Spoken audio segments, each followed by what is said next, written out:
2:02 remaining. Yes, made the first. 72, 2 minutes and 2.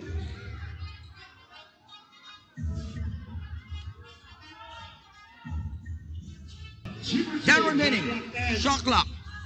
Fires for Bay, short. No tree. That ball bounces out. Kick out. Pick Manuel slice. Emanuelo! Bang! 5 shot clock. Nice defense. Oh, Pellis. Rebound by Jory. And there's a whistle for this is a WB and Sophia Facebook or lalong-lalo na kapag sinabi natin ang pamimigay ng saya ng WB at ang mga tinutulungan Luzon, Visayas, and Mindanao tuloy-tuloy lamang para sa inyo lamang. Ayan, abangan po ang ating mga players sa kanilang mga pamimigay tulong sa bawat. Here comes JB!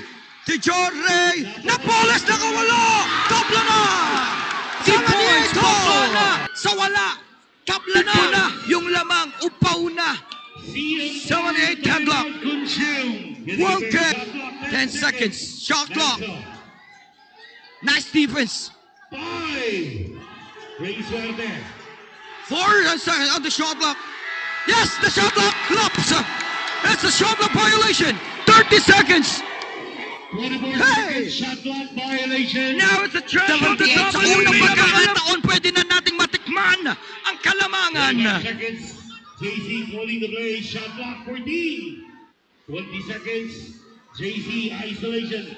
That is only a 7 seconds difference. Isolation, 5 seconds. JC. Yes, that's the top. Yes! Only 10 minutes. 10 seconds. Tala natin, lamang ang WB dito. Nice defense. Fine now.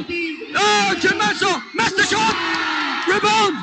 Wala, and that is another champion from the WB Sophia. Oh! Nanahig ang mga pananangin ng mga taga Luzon, Visayas, Sophia. Ang bagong hari ng panalay. Alright. 20 kanina. Okay, nice game, Yabo, nice game. What a nice game! What an epic comeback! Ang sumusuporta Luzon, Visayas, Mindanao, pati pa nga tagalinis ng kubeta sa ibang bansa na mga nanay. Congratulations, Roel Weber!